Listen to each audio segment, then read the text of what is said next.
इस सेशन में बच्चों हम लोग पॉलिनोमियल्स की और रैशनल फंक्शंस की लिमिट्स निकालना सीखेंगे। तो जैसे कोई देख लीजिए, ये पॉलिनोमियल फंक्शन है और पॉलिनोमियल फंक्शन को हम लोग किस तरह से डिफाइन करते हैं, इस फॉर्म में आप पिछले क्लासेस में पढ़ चुके हैं। एक्स की पावर 0 से बढ़ते बढ़ते n तक आई है और a0, a1, a2 ये सारे कॉन्स्टेंट्स हैं और हमें पता है ये जो कॉन्स्टेंट्स हैं ये सारे रियल नंबर होने चाहिए और x की पावर है ये नेगेटिव नहीं होना चाहिए।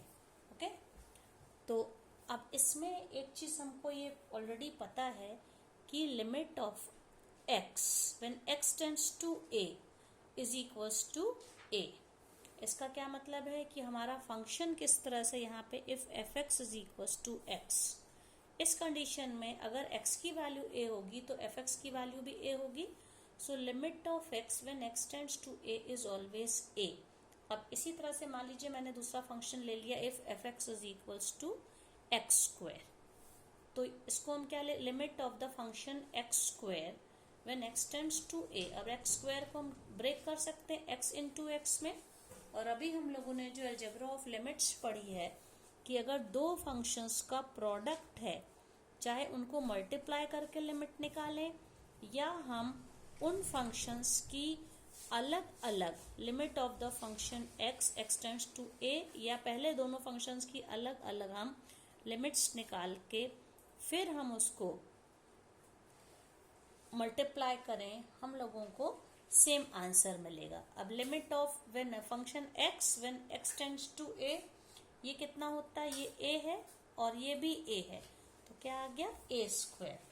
इसी तरह से हम कह सकते हैं अगर हमारा कोई फंक्शन है वो डिफाइंड है x to the power n and x tends to a, तो x स्क्वायर का a स्क्वायर हो गया, x का a, तो x to the power n का क्या हो जाएगा a to the power n।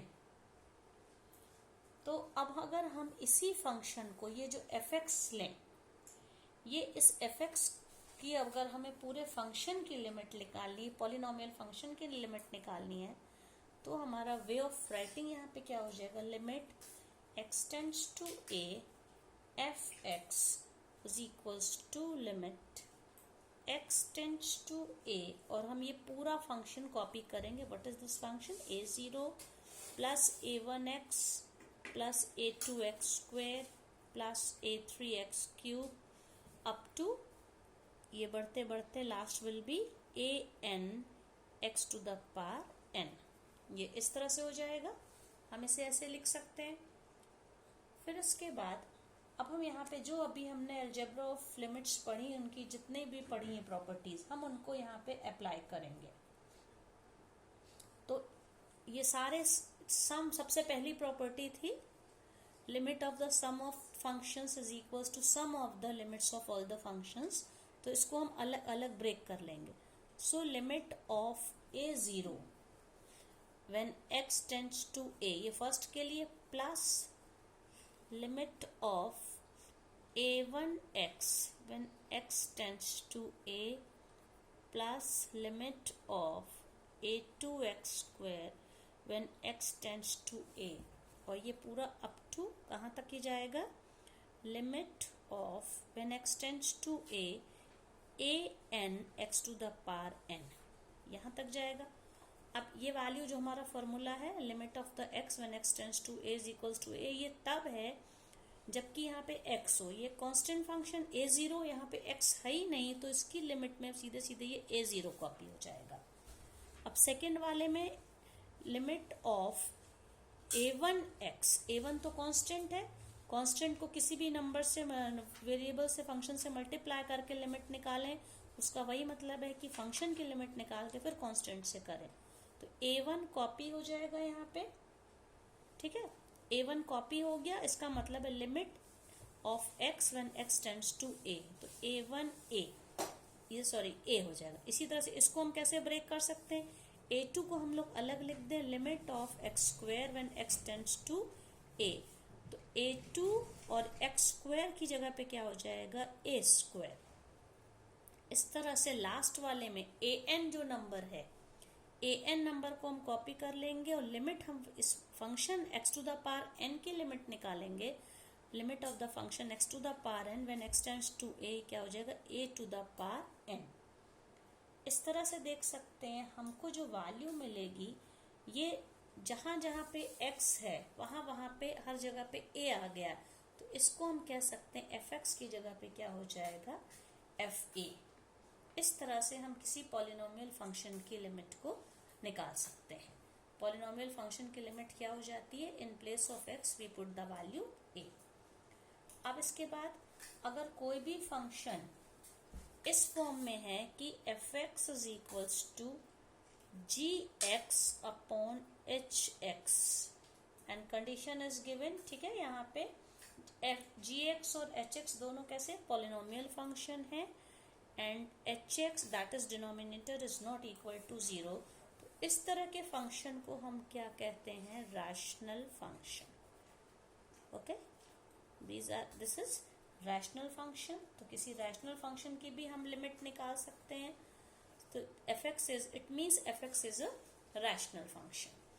अब इस फंक्शन की जब हम लिमिट निकालेंगे, limit x tends to a fx, it means limit of x tends to a gx upon hx। और वो जो प्रॉपर्टी हम यूज करेंगे, क्वोशिएंट रूल जो था लिमिट का, limit x tends to a, यहाँ पे gx अपॉन लिमिट, ये पूरा gx है, similarly limit x tends to a hx, ठीक है। हम इस तरह से कर लेंगे।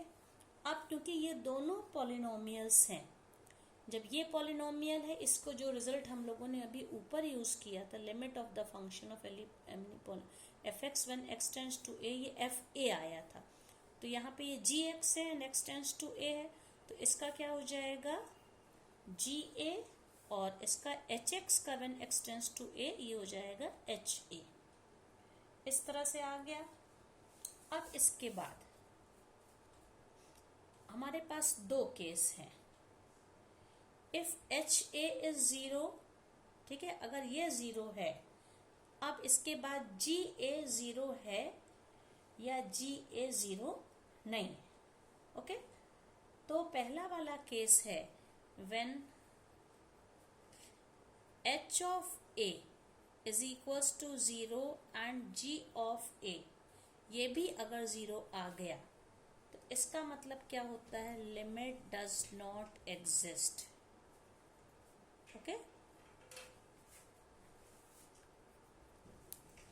तो जो फर्स्ट केस है, when ga is, suppose g is not equal to, सिर्फ डिनोमिनेटर वाला टर्म 0 है और न्यूमरेटर 0 नहीं है, डिनोमिनेटर 0 होने से लिमिट एग्जिस्ट नहीं करेगी।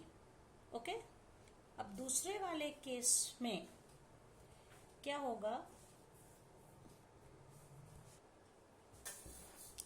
तो देखिए बच्चों, जब ये रैशनल फंक्शन के फॉर्म में थी, मैंने बताया था कि अगर ये 0 है, डिनोमिनेटर 0 है और न्यूमरेटर इसका ये ga नॉन 0 है, इस केस में लिमिट डज नॉट एग्जिस्ट।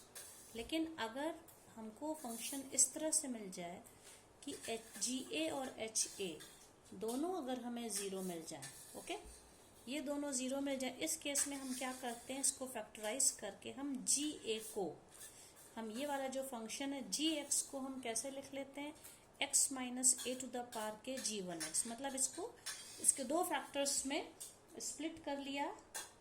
इसी तरह से नीचे वाला जो फंक्शन hx है, यहाँ पे इसको भी हम दो पार्ट में स्प्लिट कर लेंगे फैक्टर्स बना के, x minus a to the power l h1x। तो जब ये दो फंक्शंस में स्प्लिट हो गया, तो ये जो हमारा फंक्शन था, ये limit x tends to a gx upon limit x tends to hx है।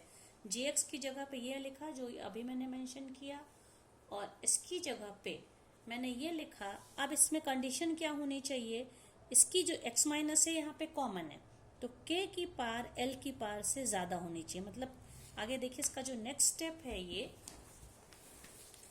This is the next step. अब आप इसमें देखिए, तो हम क्या ले सकते हैं, x माइनस ए टू, क्योंकि नीचे ऊपर x minus a to the power k था, डिनोमिनेटर में x minus a to the power l था, तो हम इसको x minus a to the power k minus l लिख सकते हैं, और g1x अपॉन h1x है।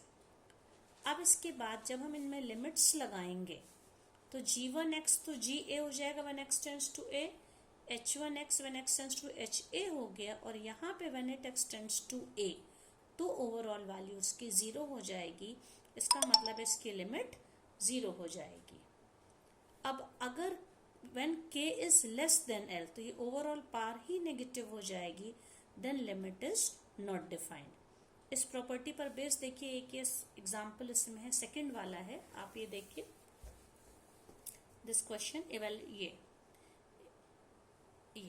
एक हमारा ये फंक्शन है, लिमिट हमें व्हेन x टेंड्स टू 2 पे इस फंक्शन की लिमिट हमें निकालनी है।